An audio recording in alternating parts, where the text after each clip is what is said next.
system where you can have people that are so wealthy that they can just not have time for their $28 million like trip that's shorter than an episode of Frasier and hope that it'll all even out morally because they choose to be charitable or whatever. How about we just not have that system in the first place?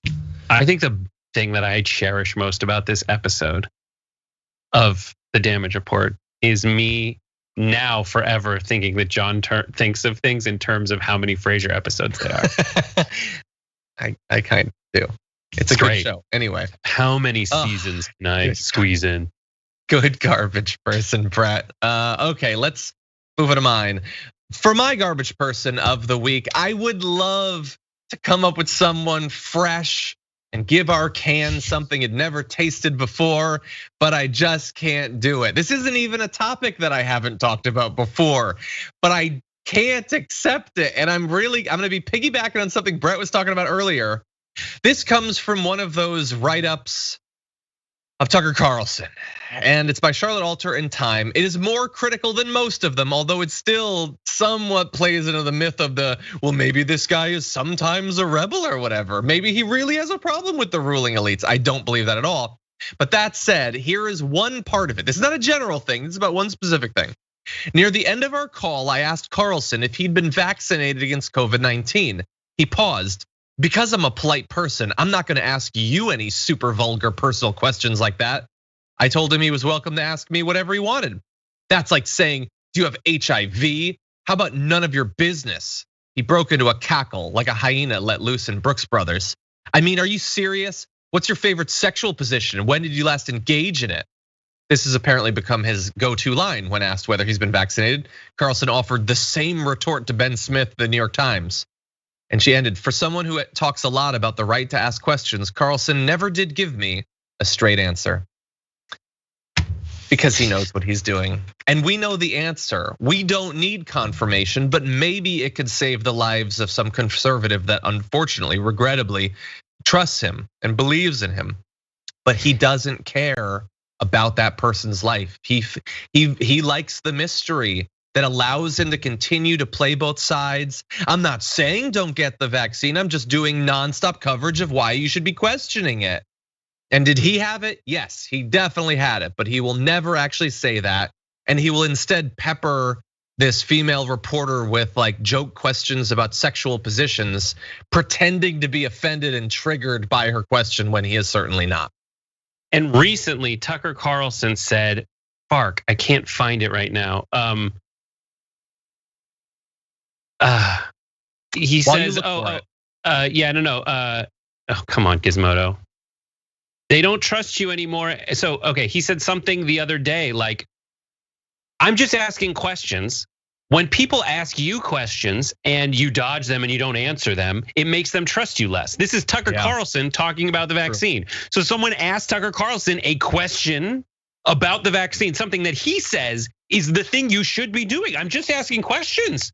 And he dodged it. And not only did he dodge it, he dodged it in a way that by Tucker's own logic should make people not trust him anymore. And they should already not trust him. This is just more confirmation. Thank you for finding that. So that's my garbage person. But what did you all think? Well, 32,000 of you voted. And here are the top 5 for this week. Coming in at number 5 with 7% of the vote. Oh, can't even get to the top of this list. Lauren Boebert for trying and failing to troll AOC. Number 4 with 8% of the vote is Matt Gaetz for trying to make Free Britney all about him. I hated that. Tied for 2 and 3, we have Francis Suarez for suggesting the United States bomb Canada. That's the mayor of Miami with a terrible, terrible suggestion. And also there we have the Victoria's Secret Karen for harassing a black woman then throwing a tantrum. That was something. But number 1, your community garbage person of the week with 58% of the vote, Governor Greg Abbott for threatening to arrest Texas Democrats. Did I say Canada? No, it's Cuba. For threatening to arrest Texas Democrats and just standing for like, I'm willing to turn this into effectively a fascist state if that's what it takes for me to compete in the Republican primary coming up. Thank you everybody for choosing that one. One of the most substantive. Anyway, Brett, thank you so much for joining us. Great to have you back regularly coming in on Fridays. Thank you so much. Thank you. And honestly, if John wants to bomb Canada, I don't. I think some kind of like Canada. Yeah, some kind of like zombie virus in Canada. I think is just a more effective way. Some poison, some kind of like maple blight could be a way to do it. Okay, well, I apologize, Canada. Don't leave us. Anyway, thank you, Brett, and thank you all for watching. Obviously, a lot of content coming up. We are unfortunately out of time, but Indisputable is going to start in just a couple of minutes, so don't go anywhere. And until then, stay safe out there, stay sane out there, and I'll see you soon.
Okay, you know what time it is.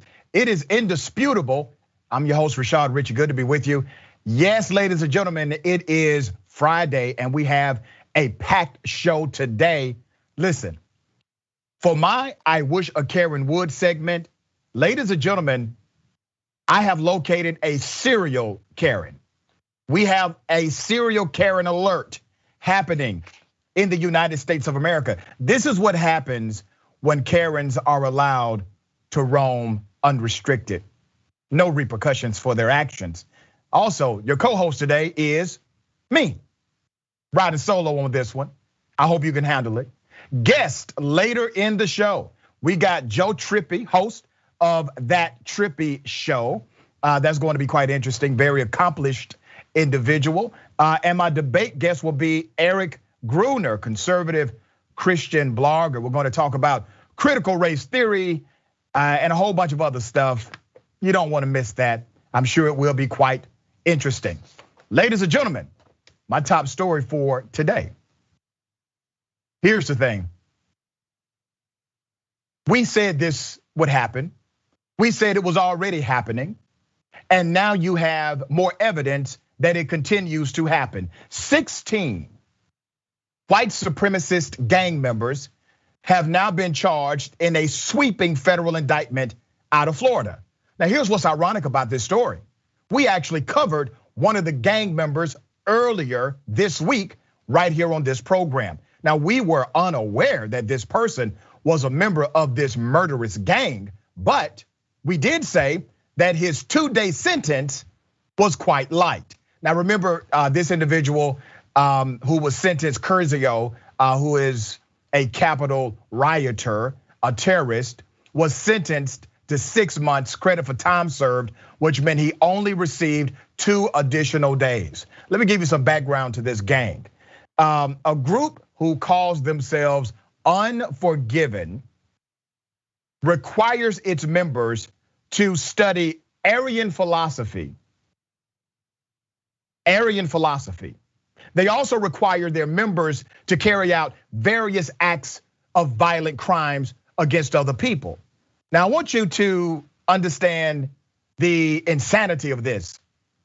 They have to study Aryan philosophy to be members of this white supremacist gang. And they are the ones who are telling everyone else that critical race theory is destroying K through 12 education. Same people. 16 members of a Florida-based white supremacist group who went by the names such as Shrek, Pretty Boy, and Scumbag, sounds fitting to me, have been charged in a 12-count racketeering indictment accusing them of engaging in acts of murder, kidnapping, and other offenses. That's according to NBC News. And you heard right, ladies and gentlemen, that the indictment claims they were involved in murder and kidnap. It gets deeper. The indictment also claims Unforgiven used who? Corrupt law enforcement officers and state employees to gather information about people, investigations, and prosecutions, and to smuggle contraband to incarcerated inmates, including into the Columbia Correctional Institution in Lake City. Okay, there's a lot to unpack in that one proclamation from the United States government. But let me remind you, this 16-person indictment only includes the individuals who are members of the gang. That's according to the indictment. These individuals, these criminals, these thugs engaged not only in criminality, but they engaged in terrorism. That is what they engaged in. By definition, terrorism is the use of criminality, the use of violence, the use of criminal aggression in order to make a political point. But who did they use to make this political point? They used corrupt cops and state employees. Well, where in the hell are the corrupt cops? I don't see them listed on the indictment. Where are they at? The federal government has just told us through the indictment that corrupt police officers actually helped them get information on people, get information on investigations that were occurring, but I don't see them in the damn indictment. Where are they? And do you really believe that these law enforcement officials who are assisting this gang are disconnected from some type of systemic expression in the United States of America? No, they are part of it. They are a product of what's happening in the United States.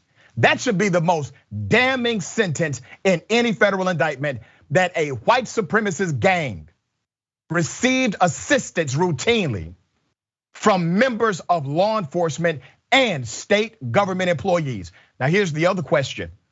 Why aren't people on the right outraged by this? Why aren't they saying things like, we can't believe our taxpayer dollars are being spent on actual corrupt cops? These cops need to go. Why have they not said anything? Why are they not coming out being aggressively against these individuals, these criminals? Why are they not calling for the federal government to release the names of these police officers who are caught up in this corruption? You know why they're not calling for the release of their names? You know why they're not talking about the bad cops that the federal government has obviously said are present in this gang chaos? Because it doesn't fit their political narrative.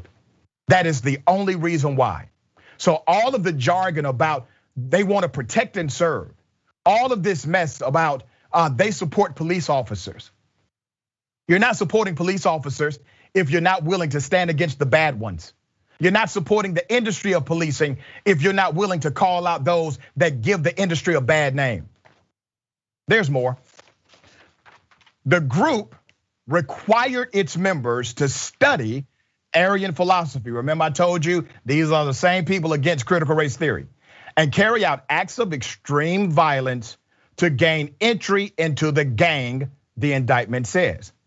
They were also required to get tattoos, which include swastikas, iron crosses, and SS bolts, pay dues, and attend regular meetings known as church, the court papers say. Regular meetings known as church, or church known as regular meetings. Which one is it? There's more. Jacksonville resident, and I've been trying to locate these individuals. I cannot find all 16, but Jacksonville resident William Walker, AKA the Duke, was charged with conspiracy. Ryan Howard, AKA Otto, was charged with assault and conspiracy. Levi Sharp, AKA Sketch, was accused of 1 count of assault and 1 count of kidnapping. Ryan McLaughlin, AKA Pretty Boy, was charged with conspiracy. Let's put up their pictures. That's who they are. Take a good look, ladies and gentlemen, at people that say they are part of the superior race. Individuals who would like to see death to those who do not look like them nor think like them. That's at least 4 of them. Another member of the group, his name is Michael Curzio. If that name sounds familiar to you, it is because we covered this individual earlier this week because a federal judge let him off on a light sentence. Another member of the group, Michael Curzio, pleaded guilty Monday to participating in the storming of the US Capitol on January 6th. He was sentenced to 6 months in prison, but was set to be released from jail this week after receiving credit for time served. Let's put his picture on the screen. That's him.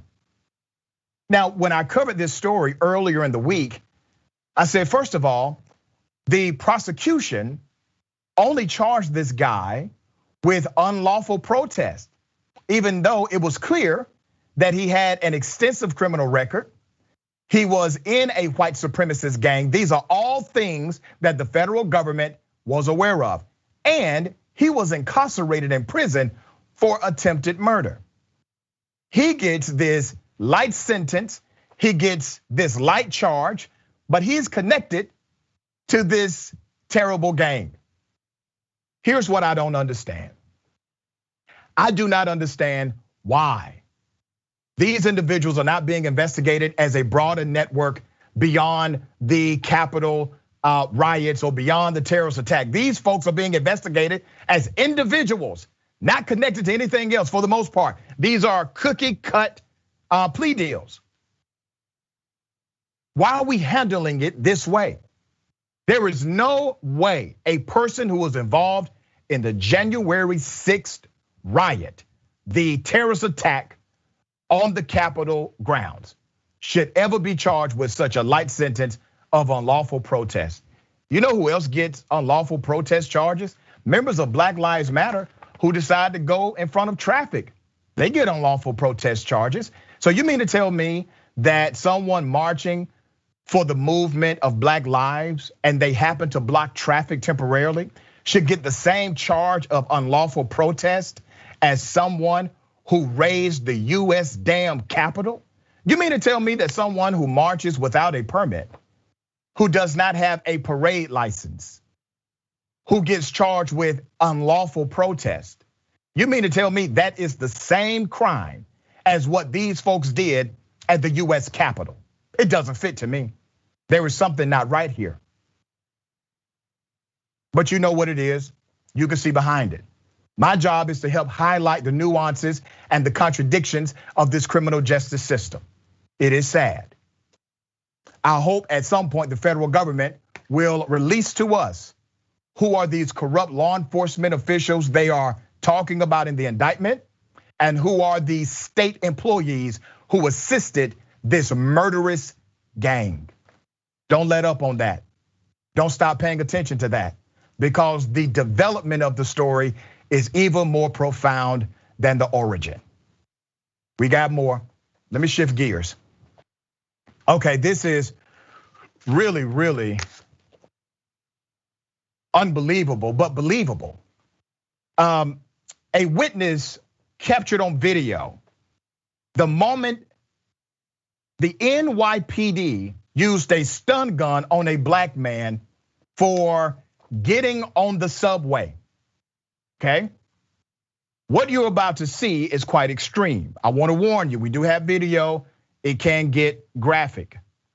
This was on a subway train.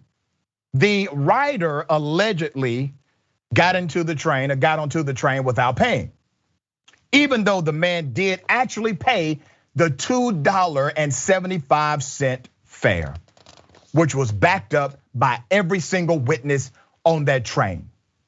Here's the video.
How sad is that?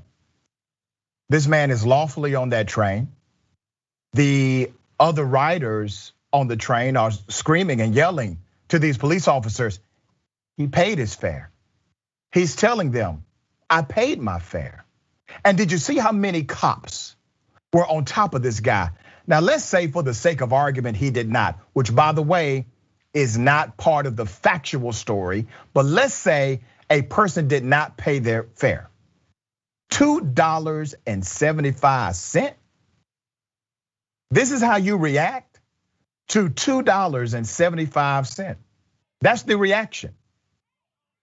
Under $3 damn gets that kind of reaction from the police. The way they were searching for him, as if he just committed a bank robbery. The way they decided to approach him. And then they tased this guy. The man in the video from this July 6th incident was identified by the New York City Police Department spokesman as David Crowell, 29 of Bronx. Crowell allegedly allowed a man into the 116th Street station in Manhattan by opening an emergency gate, according to the police. So that's the narrative, okay? Initially, they were saying it was him who actually was on there illegally. Now they're saying, no, he actually let somebody else on illegally. Well, where's that guy? Where is he at? Did you do that to him? Okay. A police body camera shows an agitated Crowell aboard a subway train while an officer is trying to speak to him from the station's platform. Crowell said multiple times, "I paid." He then swears at the officers on the platform, and see, that's what did it, because this was not retaliatory. At one point, Crowell says, "F the police. What do my back say?" He then lifts up his shirt and turns his back toward the officers, apparently showing a tattoo. Crowell also appears to threaten officers. "You bust that ish, I'm going to run, I promise you," he said. What is this really about?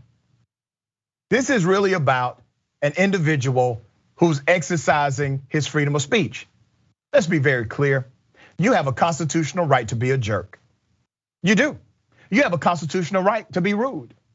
You have a constitutional right, I dare say, to say F the police. You actually do. And remember, your constitutional right, your freedom of speech is protected from government intrusion. So literally, if you are being accosted by the police because of your protected speech, that is a 100% violation of the US Constitution. His speech is protected. He was arrested on charges that included resisting arrest, obstructing governmental administration, and disorderly conduct, police said. The man Crowell let into the station for free did pay his fare when confronted by officers, police said. A department spokesman Thursday declined to name the officer seen on the bystander video using his stun gun against Crowell. Wow, wait a minute. So you mean to tell me that the individual who they claim did not pay the fare was allowed to pay the fare when confronted by cops, not arrested, not violated, not tasered, nothing happened like that. But the man they claimed who just opened a door or allowed this person to come onto the platform. And by the way, I'm just saying this for the sake of argument. I don't believe none of them. I think what they did was just horrible against this one person. But you have to understand the irony here. The person who did pay the fare, he gets arrested, charged with crimes even worse than people that rioted and terrorized the US Capitol. That's what happens to him. But the individual they say who actually did not pay the fare received no penalty, no arrest, nothing.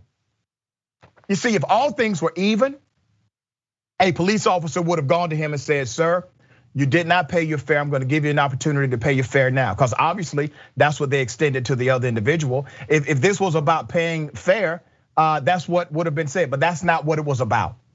This was about revenge.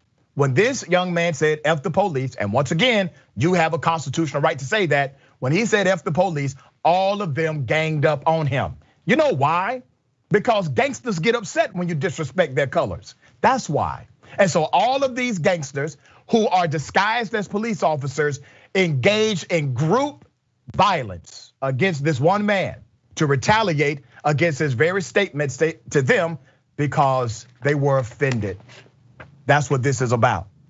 Former New York mayoral candidate Wiley weighed in on this. Let's put up this tweet. This is not public safety. It is a lot of police officers escalating an incident that at most would have been a summons. More police officers in the subway does not expand public safety for everyone. Well, obviously not young black men, obviously. Mayoral candidate Eric Adams, a former NYPD cop, has yet to publicly comment on the incident. I would not hold my breath on a comment, but wow, what a tragedy, right? What a tragedy. But it's rooted in revenge. Once again, you do have the constitutional right to say what you want to say. We got more on the other side. Stick and stay, it's indisputable.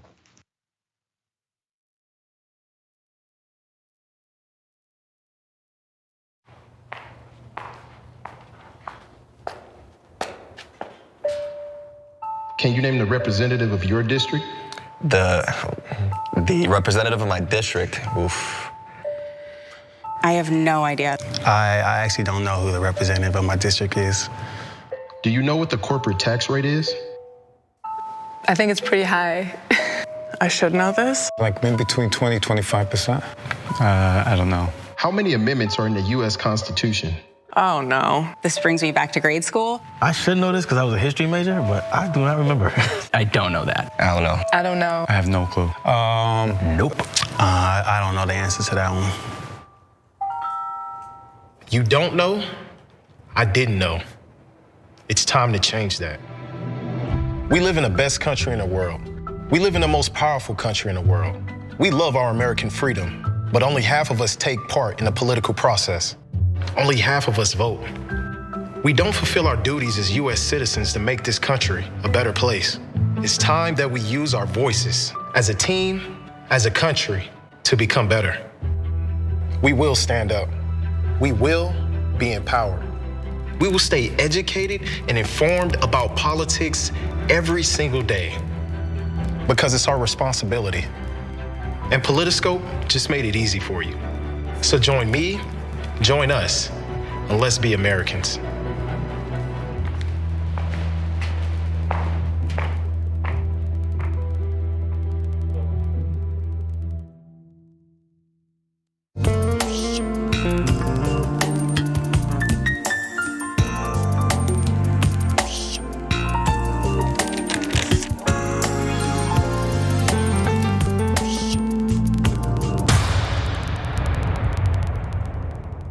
How in the world are you going to get the right to vote if you don't already have the right to vote?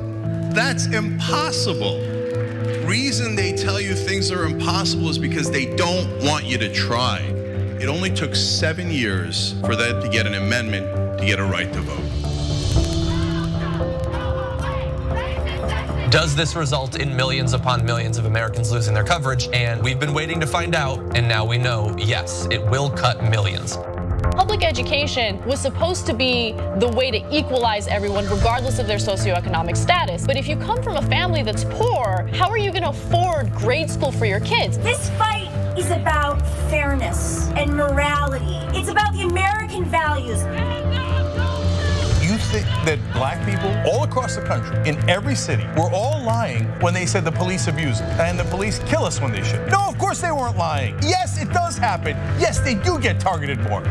Why are we going to put immigrants in prison for 5 years, which American taxpayers have to pay for, if we're so concerned with immigrants using up our so-called resources? We're gonna do both. We're gonna fight Trump and we're gonna fight the establishment. It is not that hard. Yes, you can do both at the same time. Go tell them.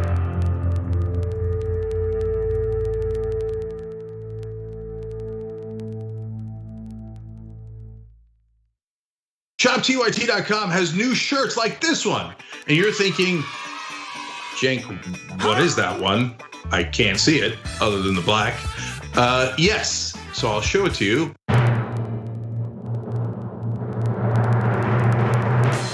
If you can read this, you're not practicing social distancing. Yes! Now, you were practicing social distancing. This is over video.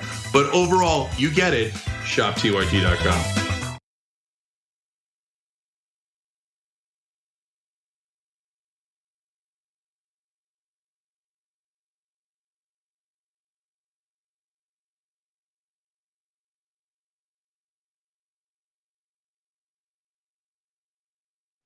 Welcome back to Indisputable. We got a lot of viewer comments, okay? I'm going to try to read as many as I possibly can. Don't forget, this is just so exciting for all of us at TYT. Don't forget, we have our Twitch pitch streamer debut. It continues. We got Galaxy Brain with Ben Carollo. That is today, right after this show. It's on Twitch. All right, so make sure you tune in. That is going to be hot, hot, hot. All right, thank you for the support. Make sure you follow us, social media, Twitter, Instagram, Indisputable TYT. Tag us, hashtag Indisputable TYT on social media so we can read your comment live on air. And make sure you're joining the Indisputable TYT YouTube page. Make sure you subscribe to that page. It's free, it's quick, it's easy. And we're live right there, Monday through Friday, same bad time, same bad place. We're at what, 138,000 subscribers? That's because of you. I say thank you for that. A lot of people jumping in the truth game, all right? Let's get to some of the comments. TYT member Mickey C, the silver-haired dragon says, thrilled that he's part of the team. He educates me daily. Well, Mickey, you're either talking about me or my co-host, but we thank you. Diana says, Dr. Double R takes no prisoners. Yay for a true progressive. And yay back to you. Thank you for that. Next TYT reporter says, public service announcement. Americans, please don't leave your Karens unsupervised. Thank you. Agreed. Bro 420, 2 justice systems, black and white. You know, to that point, you make a great point on that very simple statement. You know how people say Lady Justice is blind? And by extension, we say justice is blind. Well, your premise is incorrect. Lady Justice is not blind. Lady Justice has never been blind. Lady Justice is simply blindfolded. And Lady Justice at any time can peek from under the blindfold. So Justice or Lady Justice has never been blind. The blindfold was an illusion to make you think that Justice was actually blind. It is contrary to the facts. Electic Miscellaneous says, apparently in 21st century America, a gang of racist terrorists who tried to overthrow the government and are accused of things like murder and kidnapping isn't quite as dangerous to society as someone using a counterfeit bill or selling loose cigarettes. Excellent point. Mickey C, the silver-haired dragon again. He was agitated, question mark. At least 6 stormtroopers swarm over him, grab at him, and he was agitated? Gee, I wonder why. Cops trained to immediately escalate no matter the reason. Well, there was a reason here. What was the reason? Because he said F the police. This was retaliatory. This was designed to be targeted at him. YouTube super chat. Grumpy Cat says, the doctor is in the house. That I am. Freedom fighter. Hey, Doc Richie, what up, back to you. Kevin Spina says, Dr. Richie, I'm saddened as a white, admittedly privileged academic that society is rife with hypocrisy. So we can't learn about America's original sin, but we can learn about Nazi philosophy. FOH, yeah. Good point, and thank you for that.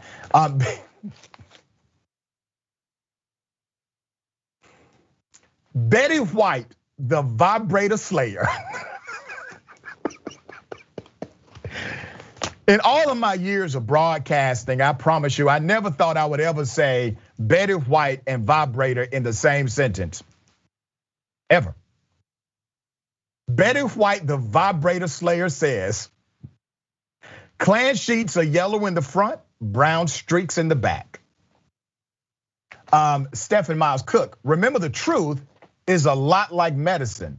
It doesn't always taste good, but it's always good for you. I like that. Tempest Purim says, he paid and he wasn't even doing anything wrong. That's right, he was not doing anything wrong, okay? Katrina Simpson, NYC cops are the worst. They used to pull us over and throw drop guns in our car and threaten to charge us. Beat my head against the car window. My friend was charged for a weapon, for a pocket knife. Katrina, I'm sorry that happened to you. Freedom fighter, sometimes I miss New York, but now I think I ain't never going back. Let's go to Twitch. Yaren Gate says, should dub the serial Karen Kraken. Okay, we can do that. Mama Misa, I think. Either he flipped or the judge has sympathies for his gang. Let's just hope that when they get sentenced, they don't get the same judge. Because the judge will say, like you said with Michael Curzio, oh my goodness, he's not bright enough to get real time. He's not smart enough, or whatever it is they say now. Patricia Swan, I've jumped a turnstile in New York and I did not have people with guns stop me. I've done it. Hell, I think everyone, if you live in a city like that, we've done it. Nobody with a gun came looking for me. Okay, and I did it obviously years ago, but I know what you mean.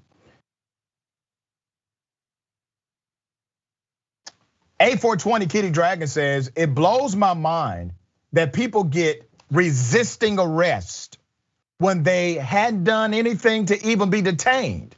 WTF. Isn't that wild, right? I would be a little resistant if I'm getting arrested and I know I'm not supposed to. DPT 94. They are using his character to justify the crimes they committed. Same thing every time. All right, ladies and gentlemen, I wish a Karen would. You want to call the police on them for having a barbecue on a Sunday? I feel free! Back off! I'm going to tell them there's an African-American man threatening my life. You know what we do? We highlight the Karens of the world because Karens are dangerous. Ladies and gentlemen, I have a serial Karen alert. Now this is very, very important. This serial Karen has been caught various times exhibiting her Karenicity. Let me just take you to the first video.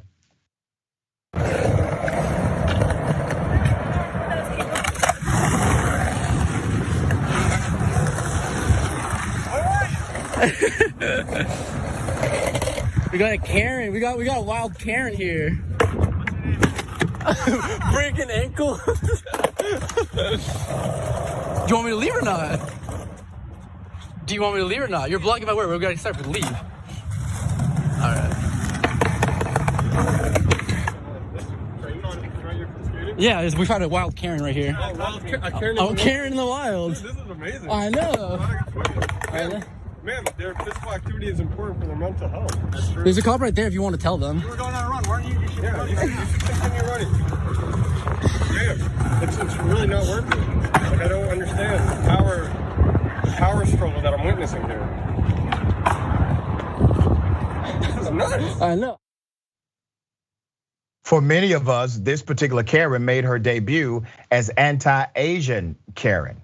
As you can see, she has continued to be the Karen that we all believed her to be. But there's more. Then earlier this year, there was another video of her trying and repeatedly failing again to stand in the way of people on skateboards. Here it is.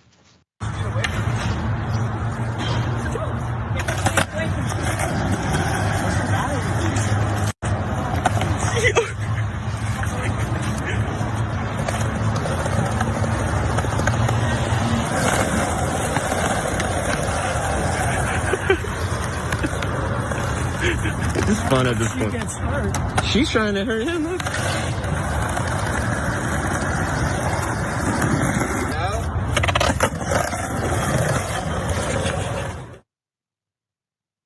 There's more. Here's the anti-Asian part of this particular Karen. Have you never heard of a leash in the city? Really? Really? Okay, we'll wait for the police to clear it up. Yeah, go call them. Karen, please, Karen, call them. Karen, get your phone now and call the police. I'm just waiting for him to come by. And which country should I go back to, Karen? Huh? Say it. Now you cat got your tongue? Cat got my tongue? Oh, yeah? Really? Yeah. Edit it out. Go ahead, edit. Edit what out? Come on, puppy. What about, no,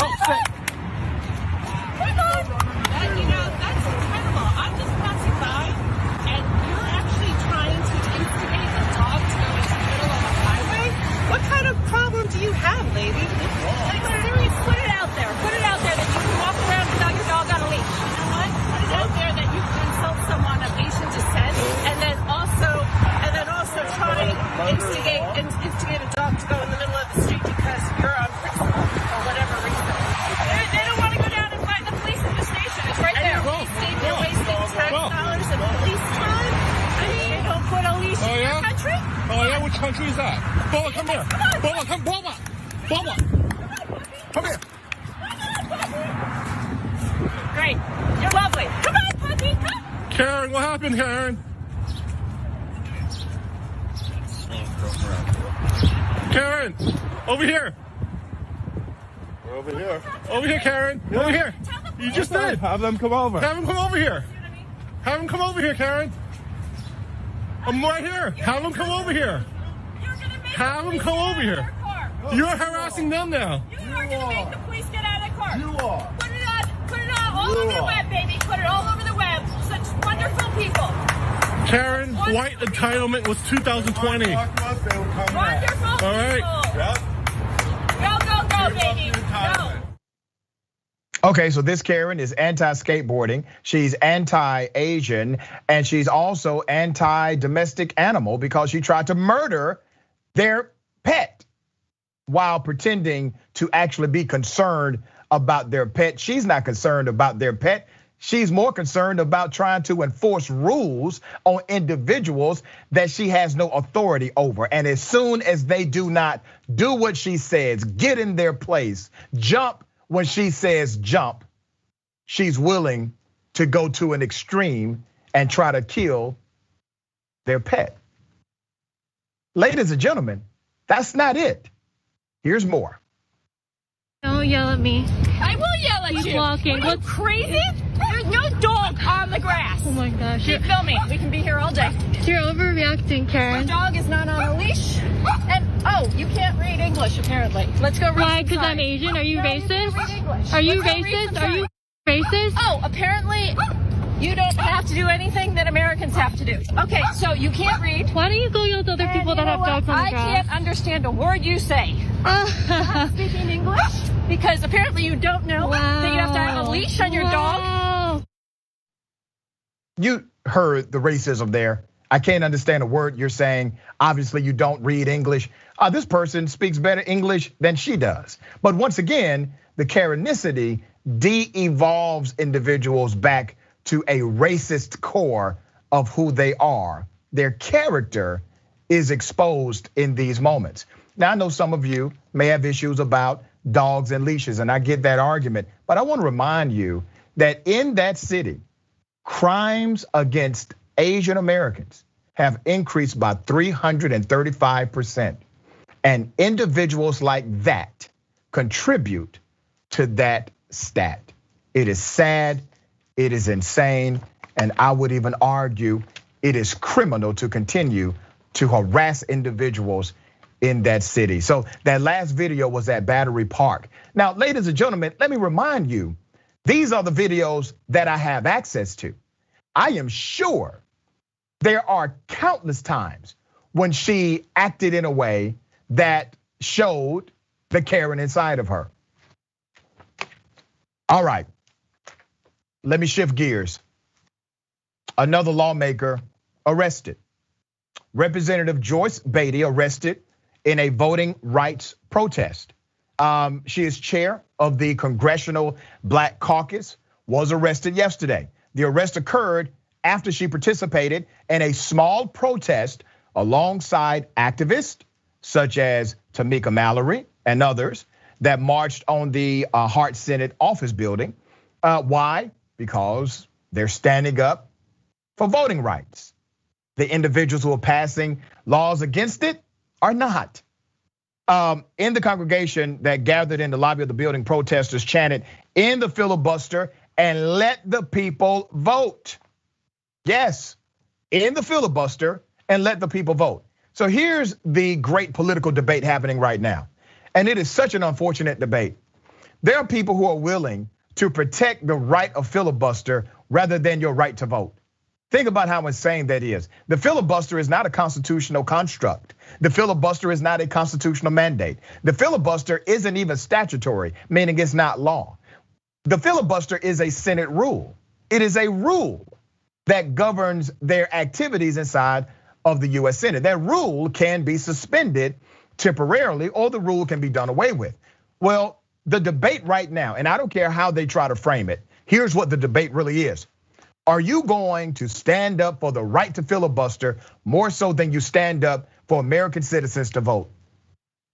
That is the decision you have in front of you. Every single lawmaker in DC, they have that one decision right now. Are you standing up for the filibuster, or are you standing up for people's right to exercise their vote in this democracy? The protest effort, according to Representative Beatty, was to send senators a message and calling on them to pass the For the People Act and the John Lewis Voting Rights Act. We've talked about both of those acts extensively on Indisputable. The group spent about 20 minutes in the lobby before Capitol Police delivered several warnings to clear the area and then finally began detaining people. Do I have to say it? Do I have to say it? The Capitol Police, they lock her up.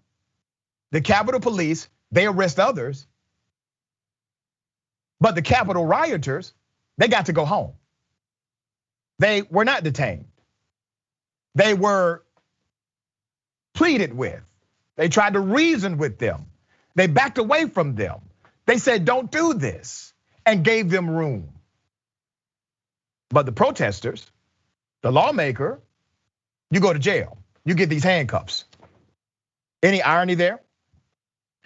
Beatty was the first to be arrested, followed by others. Let me go to the video.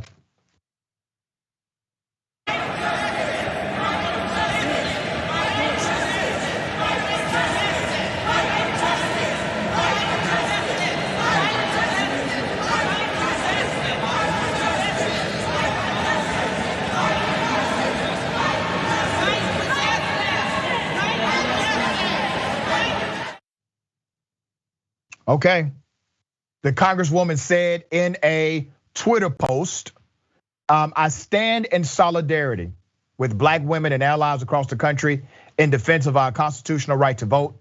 We have come too far and fought too hard to see everything systematically dismantled and restricted by those who wish to silence us. Be assured that this is just the beginning. This is our power, our message. Here's some details about that protest. Thursday's rally was part of an event called Speak Out, Call to Action Day on Capitol Hill, according to a release from Beatty's office ahead of the protest. According to the USCP, officers arrived at the scene of the protest in the Hart Senate office building at approximately 3:30 p.m. after reports of illegal demonstration activity. I mean, wait a minute. So at 3:30, you get this report. Well, at 3:30 you arrive, minutes after you get the report that this protest is happening. Let me do the math here. It took 4 to 6 hours for backup to respond to the terrorists at the Capitol, but it took you all minutes to respond to Black people protesting about voting rights. And the Black people who are protesting about voting rights were actually protesting peacefully about voting rights. But it took you minutes to respond to that and make arrests, but hours for backup to come to arrest white terrorists terrorizing the United States Capitol. Damn, the irony is staggering here. After officers arrived on the scene, they warned demonstrators 3 times to stop. Those who refused were arrested, the USCP said in a statement. The Capitol Police said the group was arrested for violating a DC law that prohibits crowding, obstructing, or whatever that is, incommoding. Okay, Did the terrorists get charged with that too? Because I haven't seen that on any of the charge dockets. I've seen unlawful protest and some obstruction, but all of these charges, I haven't seen them. Maybe I missed something. I don't know. Here's another video. Representative Beatty, how do you explain to people what they saw on January 6th and what they're seeing tonight, you being arrested within minutes of entering that vast lobby where you were harming no one? Well, thank you, Lawrence, for having me on. I think it's quite simple. What we see is the disparity of treatment. We see the disparities when it comes to Black Americans and majority Americans. As you said, we were there protesting, but the rules of engagement change, or the responses to the rules of engagement are different. We were warned that there was a warning and that after 3 warnings, we would be subject to being arrested. Well, as you saw, we were in our movement, in our moment. We felt like John Lewis and Martin Luther King, when they organized and protested, it made a difference. And that's why we were there. But it is a difference. We saw and witnessed. I was there on January the 6th, and we know what happened then and what didn't happen. Another reason we need to pass the John Lewis Voting Rights Act. That's the only way we can make a change. When we get more people registered to vote without voter suppression, that's why we have the John Lewis Voting Rights Act. Well said. Stand by your constitutional rights. Ladies and gentlemen, another story. The DA in Massachusetts, Winthrop, is investigating a murder as a hate crime. Now, you may not have heard of this. You should have, but it has not made the rounds like it needs to. So we're going to help with that. Winthrop, Massachusetts has a situation now where a guy named Nathan Allen, who by the way was killed by a sergeant responding. Nathan Allen, a racist white supremacist, killed a retired state trooper and an Air Force official, a male and a female, killed them. And it was in fact racially motivated. Nathan Allen crashed a plumbing truck he stole into a building, then got out and gunned down 2 Black people before being killed by police. Authorities have been investigating the shooting as a possible hate crime. Let me show you this guy. Put up a picture of Nathan Allen. That's him. That's him. White supremacist, killer. Look at him. Now let me give you some background on this guy. Police say Allen had no criminal record, and he passed a background check and had a license to carry the guns. He also earned a bachelor's degree in science from UMass Dartmouth in 2014, and he has a PhD. Here's why that point is important. Culture,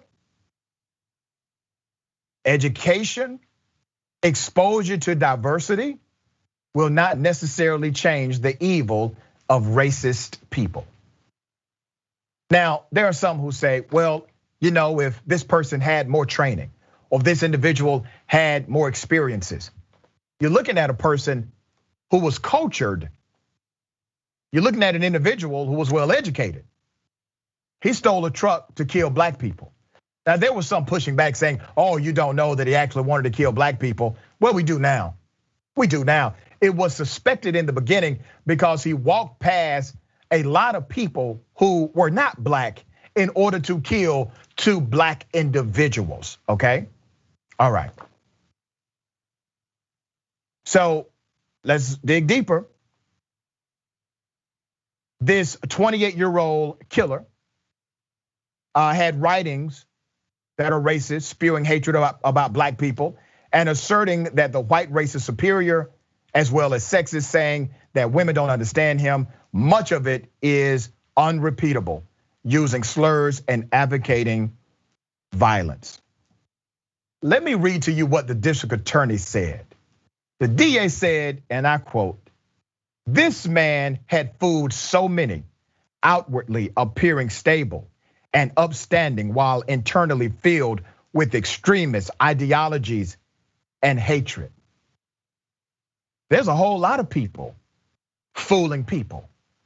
You got some of these folks, Madam DA, working for your office, fooling you right now. Don't think he's a silo. Don't think he's by himself. All these damn degrees and holding that kind of extreme racism inside of his character, inside of his soul. They are there, believe it. Ramona Cooper, 60-year-old staff sergeant in the Air Force, who was still involved in the military, was shot 3 times in the back and died. Retired Massachusetts State Police Trooper Dave Green was shot 4 times in the head and 3 times in the torso and died. Here are their pictures. Okay, we don't have the picture right now. And we'll bring the picture in a moment. It's important that we bring that picture up. Both of these individuals are black. They're African American. They were killed by this white extremist. One is a retired cop, and the other was currently a member of the Air Force. She was still involved in the military. Here's my question. Where are the police unions on this matter? Where? Are they going to speak out against this extreme violence that was visited on one of their own? Highly doubt it. It doesn't fit the narrative. It says we have no tolerance for hate in this community. This is according to the police chief. We have no tolerance for hate in this community. It is an issue that myself and the district attorney have worked on in the past in this community. We'll continue to work on it as a community. That's according to the police chief. That police chief is a damn lie. You tolerate hate every time you decide to allow these white supremacists to protest and to commit acts of criminality, and you light on them. You allowed that hatred to permeate when you do not call out leaders in your own party or connected to your community who support other leaders like Donald Trump who protect white supremacy. Just because it is in politics does not mean it should be off limits from your criticism. If you're not actively criticizing these elements of our societal construct as evil, if you're not doing that, I don't care if you're the police chief or the DA, you're lying when you say you don't tolerate it. You do tolerate it. And that's why people are aware you do tolerate it. All right.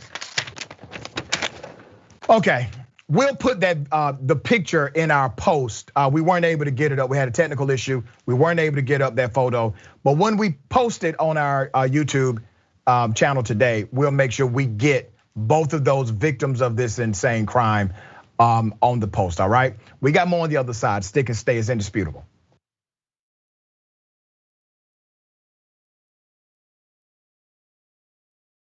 You know, old school's pitched to me from Jake. It'll just be me, you, Jesus, Ben, and maybe Michael. And we're like, okay, cool. I can do that every week. As you can see, me, Jesus, Ben. When you make the order, it says, don't exceed $20.01. So I'll just order literally anything to get it as close to that as I possibly can. I'm sorry that I ordered $45 worth of food and got an email saying, "Sir, would you like to rethink that?" What are you talking about? I was in hell. I was just like, oh my God, the theater's empty, nobody's here. Everyone on screen keeps fucking cursing. Why did I let this happen? And the whole thing looks like it was shot through a glass of milk. My mom's gonna be so mad. If you're looking for a heart attack, the short way, baby. Wrong, I did put mayonnaise on it. I'm the most in shape, overweight person you'll find. That's right. He was like, why didn't you answer my call? I called you 39 times. Yuck. But what makes you stop right before 40? What makes you say, nah, man, I ain't doing that no more. I'm cool. And I called you back on the air. And I was like, okay, Kevin Smith, big shot. What the you said you'd come on and you didn't come on. I'm sure I took that very well. Yeah, you did. You called me back the next day and said, I thought it was 7 a.m. There's now deep fake porn. I don't know if you guys have heard of this. Heard of it? I just had some in the car. I'll tell you who I'm not f***ing, Ben Mankiewicz. Have you guys ever felt that? Not ever. And now it's just the three of us. This is the intimate hour. By the way, the last half hour of this, we're not even rolling. Fair enough. Kingsley. See, I watch movies. I'm done with both of you. Once Craig starts laughing, I can't stop. And I was just gonna ask you about getting high. Snoogans, Snoochie Boochies, and members, of course, you can get the whole damn thing. TYT.com, join and free trial. I'm old school with the old folks. Good. John, come back. Electric cars are awesome, but they aren't the best tool for every job. You can't park them on the edge of the sidewalk while you run into the store for a few things. On top of that, an electric car is just financially out of reach for many people. That's where Zoom electric scooters come in. When I say electric scooter, I'm talking about small motorcycles with space in front of you to put your feet. The Zoom scooter has a range of 60 miles, offers a smooth ride up to 40 miles per hour, and can be charged from any electrical outlet. Start saving on gas while reducing your carbon footprint. To find out more, go to tyt.com/Zoom. Enter the code TYT50 to get an additional discount. I'm Brett. I would like to refer to this segment as the Do I Still Have This Talent show. So I want to see if I can play harmonica without my hands.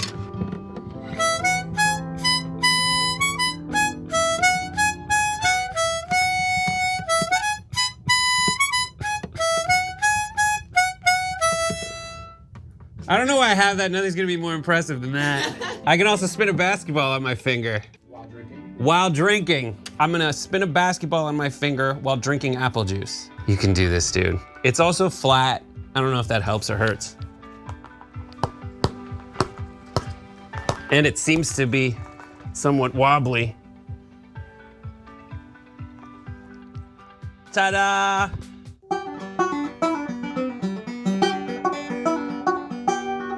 Nope, I don't know how to do this one. This one's a fail. Nope. Oh God, I'm so mad. Our community faces a never-before-seen public health and economic crisis. Businesses are calling Levin Papantonia with their legal questions regarding COVID-19. You've asked and we've answered. If you're a business owner and have suffered financial loss or closure from COVID-19 and have questions regarding your insurance policy, call us for a free consultation. Some policies may provide coverage for lost profits and earnings. Stay safe, and together we'll get through this.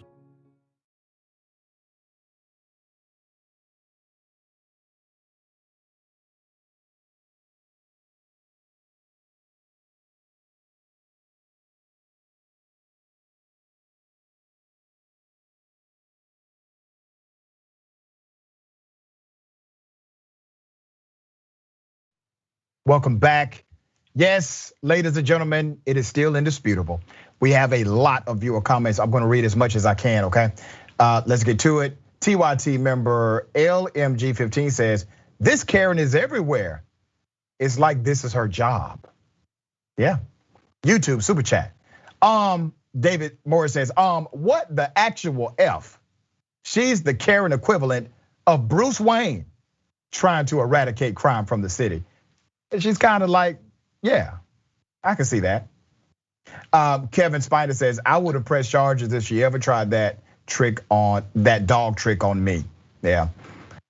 Sophia Rodriguez says, welcome to tier 2. Oh yeah, welcome to tier 2. Bless you, thank you. Will Person, they used the filibuster for slavery. They sure did. They wanted to keep it intact, right?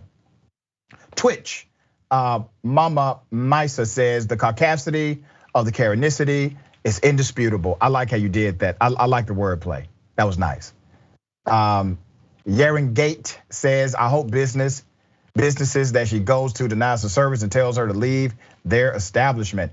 At this point, when you are a serial Karen, it may be bad for business to have them in your establishment. Imagine what she will do in your restaurant, okay? Ladies and gentlemen, we have a special guest on the program. We have Joe Trippi, host of That Trippy Show podcast and senior advisor, Lincoln Project. We got Joe. Good day. Welcome to Indisputable. Great to be with you. Thank you for being here. Okay, you have a great plan here, brother. I like the plan.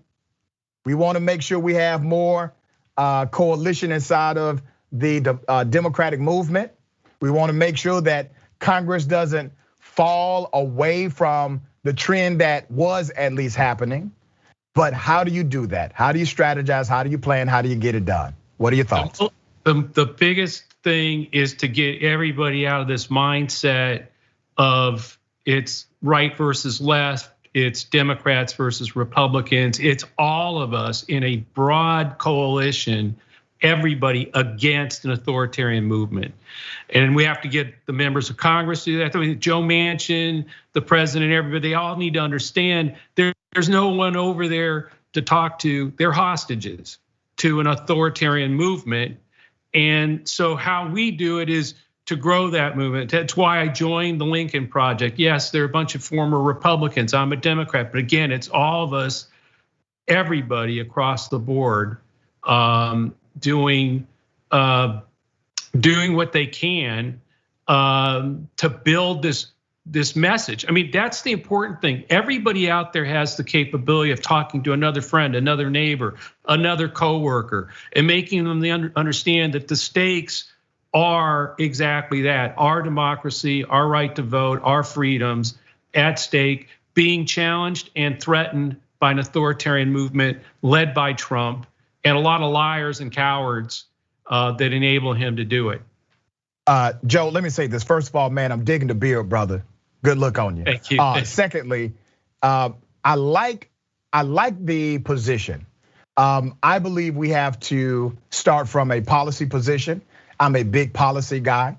Sure. You all are doing that in a very similar fashion. But let me highlight something. Sure.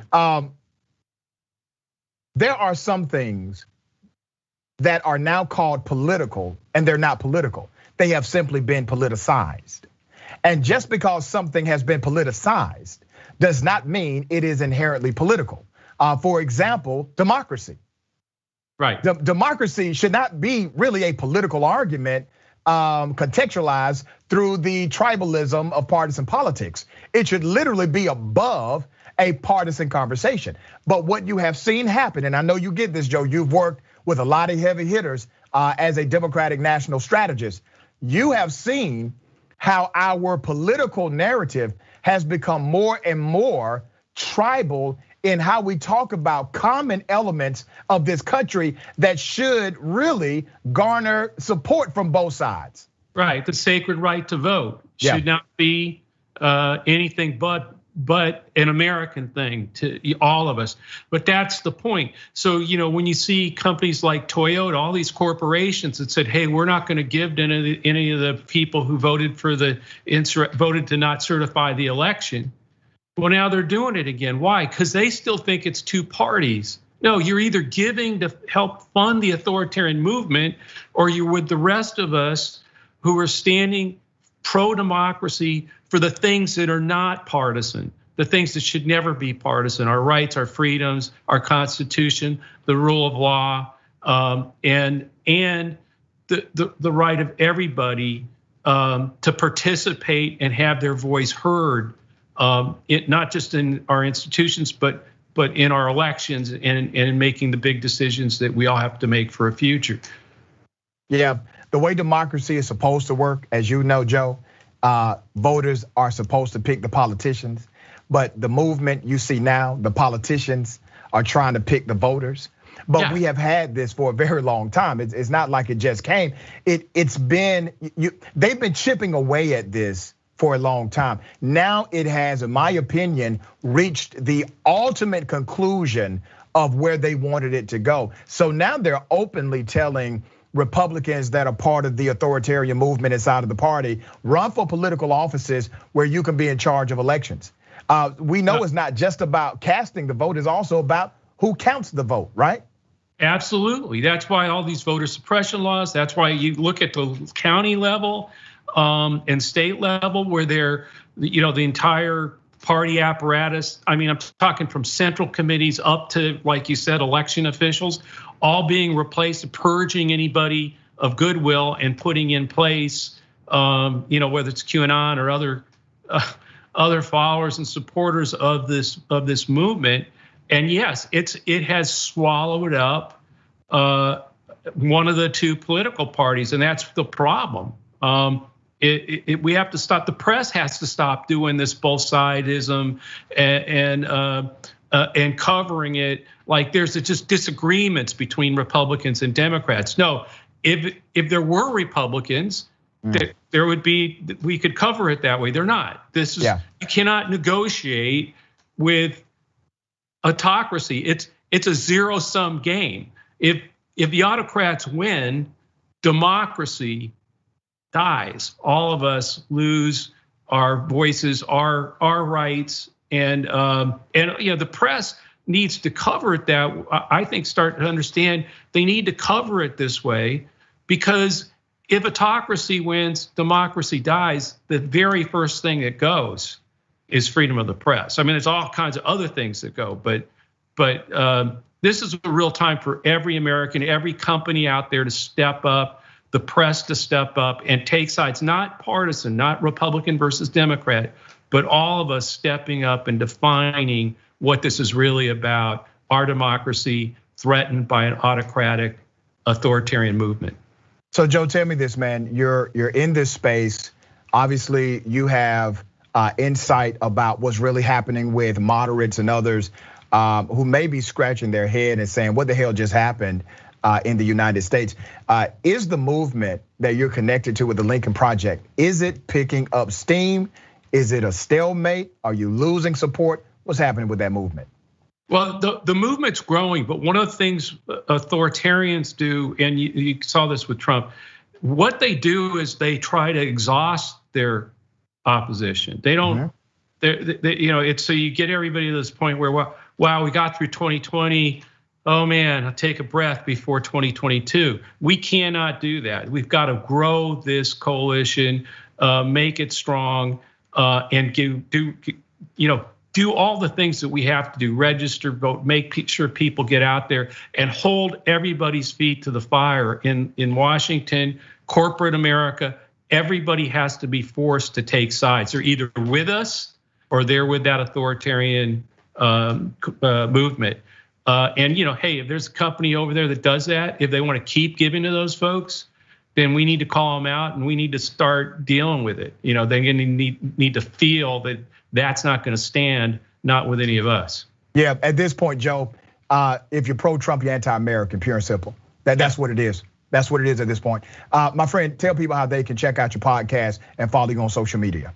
On social media, I'm at Joe Trippi on Twitter, and the podcast is That Trippy Show. You get it Apple, Spotify, or any place you get your favorite, any of your favorite podcasts, you'll find me there. Joe, I appreciate you being on Indisputable, man. Thank you. No, thanks, man. Keep it up. Absolutely. All right, we got more on the other side. The bullpen is next.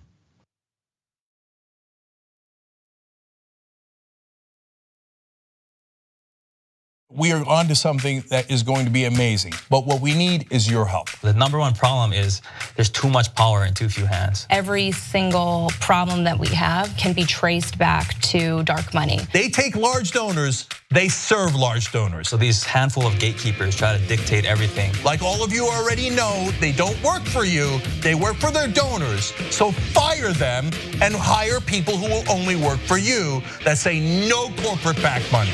We are going to change the way we elect candidates in this country. Uncorrupted Democrats, we're gonna fight for the issues and win on policy. This is incredibly personal. We need free healthcare for everyone. We're fighting for $15 minimum wage, single payer healthcare, debt-free college, and we are gonna get money out of politics once and for all. I've taken a public pledge not to accept any corporate money. Because the last thing we're gonna do is go into another presidential election and run a corporatist against a populist candidate. At some point, the buck needs to stop, and it's gonna stop with us. It's gonna stop with Justice Democrats. So who are we? People who do not take corporate PAC money. We're relying on small donors. 99.9% of our contributions came from people. You're a Just Democrat, so you don't take any corporate PAC money. I'm not influenced by money. As a Justice Democrat, I made that pledge. Not a betting. Absolutely not. I will go to Congress unbossed and unbought. We try to create a government which works for all of us. That is what America's about, and that's what a representative democracy should be about. We are just getting warmed up here. Vote for uncorrupted Democrats. The fight starts now, it starts today, and it starts with you.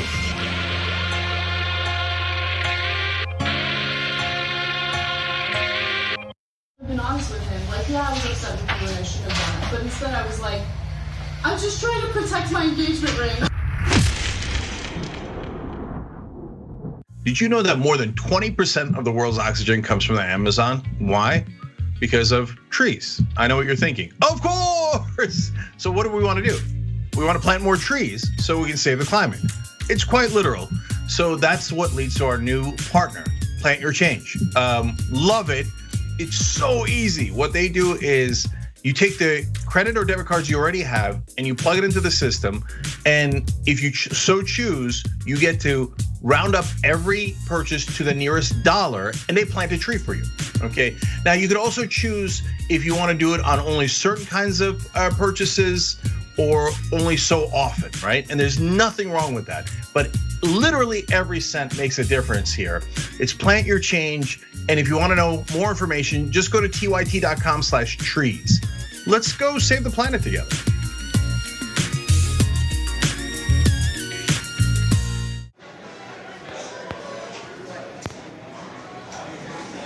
Now, top. No. No.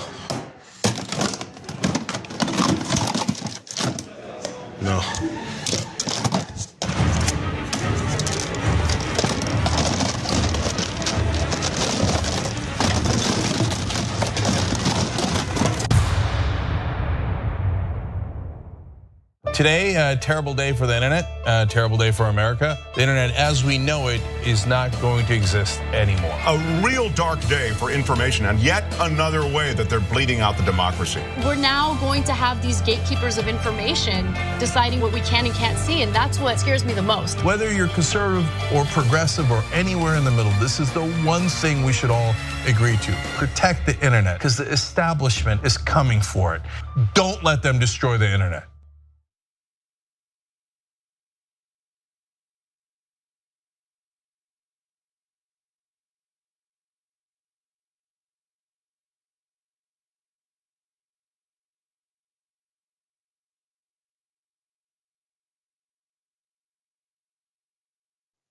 Welcome back to Indisputable. We got a lot of comments. Let's get to it. TYT member Mickey C, the silver haired dragon says, yes, we love your ads, Lincoln Project. But we know that you're not really on our side. You're pushing your own agenda and have been grifting your followers just like Trump does. I get it. They're not really on our side. That's 100%. But temporarily, politics can make strange bedfellows, okay? YouTube super chat. Marcus George Lamprey says, bipartisanship only ever happens to screw over average Americans, but now you need to beg people to save democracy and you still won't give them health care in the middle of a pandemic. Joker. It's a great point. David Williams, hashtag never Trumpers are still Reagan Republicans. No thanks, go take back your own party. Very interesting. Let me get one more in. The Skywalker says, imagine a new party. They become unbeatable. There wouldn't be no left or right. Justice has only one side. Eve, thank you, Eve, for that. And you're right, as I said earlier, just because something has become politicized does not mean it is actually political, all right? Ladies and gentlemen, welcome to the Bullpen.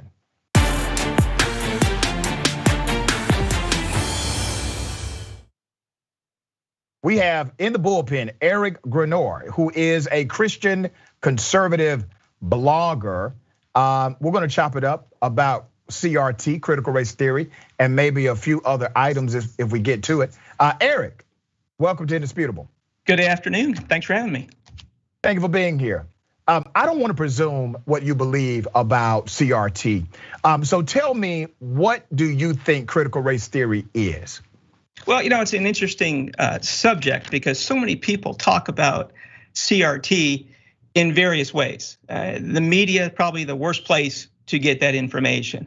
And I appreciate listening to you and watching you over the last couple of weeks. You seem to have a good background. You've explained it well. Some of the things that you've talked about, which I appreciate, is systems in our country.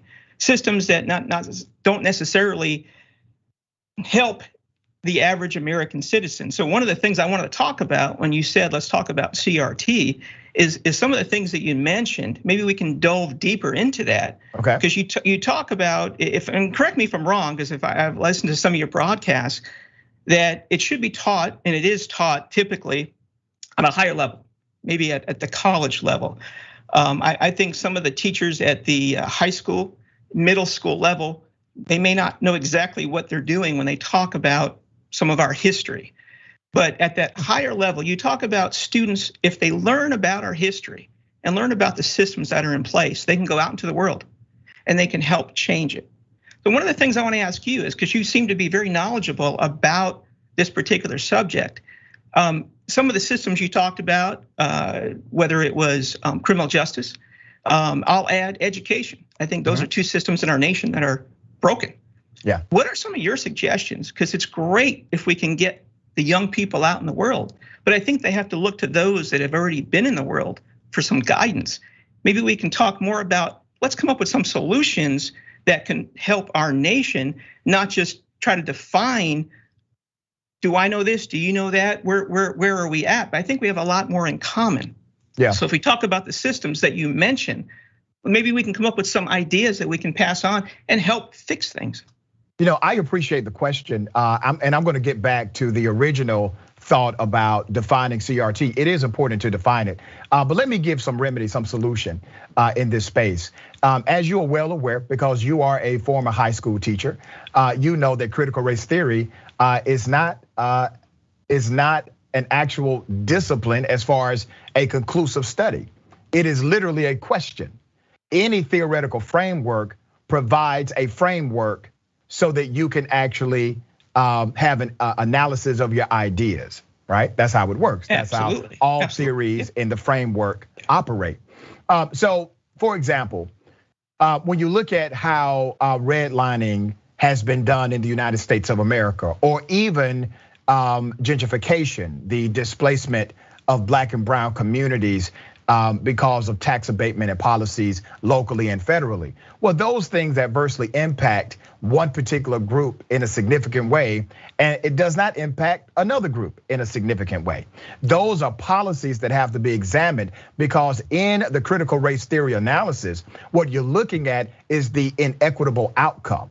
The outcome gives you evidence that something needs to be researched in the background in order to figure out where did the system or institution or the policy get it wrong. And remember, all of this jazz about critical race theory being taught to our kids is really a bunch of smoke, man. And it's completely adversarial to the discipline to actually teach critical race theory to children. And I think that's something you and I will agree on as well. So you have to look at the outcomes that is specific to the actual bias in the policy or the institution. Do you agree? Well, I don't disagree with what you're saying. I think one of the things that people that have a voice like yourself, definitely have the education in the background and have a following, has the opportunity to talk about the solutions. I mean, you've mentioned some of the things that certainly have caused a lot of people heartache over generations in our country. There's a lot of things that our country has done that has hurt a lot of people, whether it's people of a certain skin color, a certain ethnicity, a lot of things.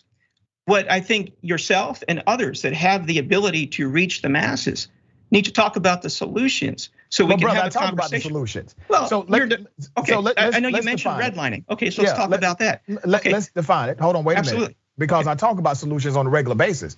One of the solutions is making sure that you have intentional efforts to make sure true diversity exists, and not just diversity of thought, but diversity of experience, exposure, environment, and culture. You must have this diversity in the boardroom. You must have this diversity among your ranks in policing. You must have this diversity inside of your state and federal government. You got to have diversity if you want to actually tackle some of the excessive and insane inequitable outcomes that you see throughout the country. But let's be clear about critical race theory, brother, because I don't want you to take away from that point.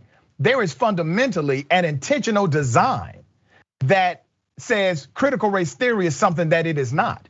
You know that critical race theory is not inherently racist, correct? I don't think anything. Okay, I'll give you that in the sense of, and by itself, the idea. No, unfortunately, we have a lot of people. The way it's presented is presented in a way that comes across that way. Let me tell you this, brother. I know people that teach critical race theory. I was taught critical race theory by Dr. Chika Akua. I've been teaching critical race theory for 5 or 6 years at the university before it became a great evil by the Republican Party. Everybody that I know who teaches critical race theory, everyone that I know who has learned critical race theory, they're not racist people, nor do they want to be racist individuals. And what has happened is that state governments have started to pass laws calling it anti-critical race theory laws, but the terminology critical race theory is not even in the context of the statute because they're not passing laws to ban critical race theory. And this is the thing, man, you know this as a former high school teacher. Have you ever taught critical race theory? No, I have not. Have you ever known one of your teaching colleagues to teach critical race theory? Well, what I say is they have taught things from a perspective that I think that's not critical race theory, brother. And that's I get what you're saying. That's what I said in the very beginning. That's not CRT. Okay, so why CRT? We have teachers that are taking their own personal beliefs and biases. But that's not critical race theory. Absolutely not. Listen to me, brother. You need to help educate some of the teachers. Well, I do it every day, man. I do it every day. I understand. But understand what I'm saying. Why demonize and make a villain out of critical race theory when you just admitted on my show the teachers aren't even teaching that? But what they're teaching is what they believe it to be. No. Listen, man, 99% of K through 12 educators are not even trained on critical race theory at all. That is not the problem, brother. This was not an issue until Donald Trump told y'all it should be an issue. The critical race theory concept. Let me ask you a question, sir. No, hold on. Let me say this. Let me say this and I get to your question. Okay. Eric, I'm gonna say this and get to your question. All right. Critical race theory has been around since 1958 informally, and then it was formalized in the 1970s. So you mean to tell me that a theoretical construct that has been around for that long only received this kind of national attention under the presidency of Donald Trump? I think it happened prior to Donald Trump. When? CRT, there was a lot of racial tensions going on in our nation long before Donald Trump got into the office. But I'm talking about critical race theory, brother. When did critical race theory become a great evil of the Republican Party to start passing laws? Let me give you an example, and I can say this personally. My son he just finished his freshman year in college, but when thank you. When he was in high school, there were certainly teachers that would bring into the classroom thoughts and ideas and comments that certainly were not what I would consider something a teacher should be bringing into the classroom. Give us an example. I'll give you one perfectly. Basically, he had a teacher that said that if you're to the students, if your parents are Republicans, then they're racist. And comments like that are not good. I know that, man. Let me say this. That's probably true, by the way, but it doesn't belong in K through 12 education. So I give you that. A school teacher coming in and saying, hey, if your people are Republicans, they are racist, that doesn't belong in a curriculum or in a guided educational atmosphere in K through 12. So I give you that. But once again, brother, you're proving my point for me. That's not critical race theory. As a matter of fact, what you just described is adversarial to critical race theory because critical race theory says do not put any emphasis on individual racist people. Only emphasize systems, policies, structures, and institutions in order to understand unequal outcomes. So what you just described is actually the opposite of CRT. You get what I'm saying, brother? Well, again, I came on this show because I appreciate the opportunity. And I know that you've talked about this multiple times. So what I was hoping to do is take what you've been saying and talk about some of the things that are solutions to what you consider to be systematic problems in our nation. Because that's the only way we're going to make things better. We can talk about there's a problem, there's a problem. Many of us agree. It starts with education, Eric. It starts with education. Let's talk about education. That'd be great. So we can talk about schools. We can talk about school choice. We can talk about teachers that probably are not trained like they should be.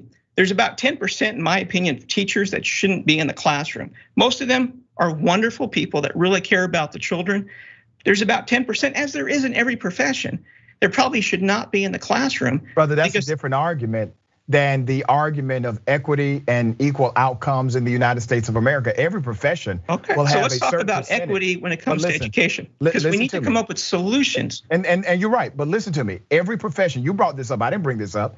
Every profession will have a percentage of people that are bad at their jobs. That's from policing to teaching, even people in your profession. You got a certain percentage of folks that are bad at their job. That still, damn it, that still does not explain why Republicans decided to make criminals out of school teachers who dared to teach actual true history. Go ahead with your next point. So are you saying that there are teachers then in K through 12 that are teaching critical race theory? They're teaching true history. True history is not critical race theory. Remember, critical race theory is a theoretical framework. And that's what I thought you said. But listen to me, brother. If you're not teaching it from a theoretical framework perspective, which is usually utilized in order to do heavy qualitative and quantitative research, if you're not using it for that purpose, it's not critical race theory. You have school teachers that are teaching the truth about the Constitution, saying that I was 3/5 of a man, and that's a problem. That the Declaration of Independence says that Native Americans are savages, that's a problem. Redlining happening from the 1930s and beyond, that's a problem. The fact that black folks couldn't get insurance coverage in the United States of America until after the 1960s, those are institutional norms, brother. I'm not disagreeing with you on that. So what's the problem with teaching that? Well, shouldn't it be more, let's talk about how we can make things better? Education first. Okay, so stop how telling can we teachers they improve? can't teach real history. That's how you start. Pointing out the problem is one thing. How do we fix things in our society? You talked about education, you talked about redlining, you talked about equal equality in a company, making sure there's a diverse group. How do we do that? It's been tried, but really hasn't been successful. It's great to point out problems. How do we make things better? You put a laser sharp emphasis on cultivating true diversity. You review the systemic biases and you implement new policies when you see that policies or institutions have outcomes that create significant disparities against disenfranchised individuals. You have to be thoughtful about the process. When you say we need to come up with a solution, but you want to bypass us having a thoughtful debate about what the problem is, you can never get to the space you want to get to. You're an educator. You know the first thing you have to do in any research study is to define the problem and then define your variables. If you don't define those two things first and accurately, you can never define the conclusion. Well, let me ask you a question. Do you think that legislatures and laws can change people's hearts? They never have, and they're not supposed to. Now, you say that as a point about what? What's your point about that? Well, we can really define things and we can change laws all we want. But some of the things that aren't going to change are how people, whether it's people of white skin or black skin, Hispanic, how people view each other. No, man, that's not what I'm trying to change. Let me tell you something, brother. My focus is not on the individual racist. Remember, critical race theory doesn't teach you to focus on the individual racist person. It teaches that the framework, or inside of the framework, that institutions and policies have to be analyzed, that laws have to be analyzed. You have to be critical in your thinking about how they impact particular groups over other groups. So give me a law right now that we can look at and see what we can do to make it better. So let's start with education. Okay. The loan game is out of control. Education costs too much damn money. Okay, period. Right. So let's say you have an African American male who gets a loan to go to college. They finish college, and now they have to pay this loan back, right? But they can't get a job. They can't get a job because the economic marketplace is antithetical to their actual economic marketplace reality. They're degreed, they got some experience, they've interned somewhere, but biases exist in the systems, and these systems stop this individual from receiving gainful employment. Now that is based on statistical data, that black men who are college educated have the hardest times getting jobs in that industry. And then when they finally do get a job, brother, they are typically paid less than their white counterpart, roughly 40 cents less on the dollar on average for doing the same job. So now they get a job later. Now they have accrued interest. When they get a job, they make less, even though they're similarly qualified and have the same degree background. And it's an ecosystem of inequitable outcomes because of that. That's something we could fix pretty quickly. Okay, how? You fix it with making sure colleges are free. The free college movement was birthed out of folks that were disenfranchised because of the college game. Free for everybody. For everybody, brother. Absolutely. I'm good with that. Okay, I'm good for a free, listen, I'm good for a free college option for everybody who would like to seek it. I still think high price universities will still do their thing because a lot of people like the name that's on their degree. And if they can afford it, they will go ahead and they will try to get to that college and pay that money. But there should be a free college option on the table. You disagree? No, actually, I had a thought a couple of years ago. But do you agree that a free college option should be on the table? I think a free community college option would be a good start if the high school student is willing to give to the community while in high school. Volunteer, kind of give to the community so the community can give back to them. Volunteer at a senior home, work with underprivileged students, do something for the community. No, brother, listen, man. And earn it, or earn that. I want you to come back. Okay. My producers are giving me the wrap sign. We got another show starting right now, man. But I do want you to come back. I appreciate you coming on Indisputable, and we will bring you back ASAP, okay? That sounds good. Have a blessed day. Thank you. You have a blessed day as well. All right. Ladies and gentlemen, don't forget, make sure to take care of yourself, take care of each other, and take care of this planet. And remember, the truth is always indisputable.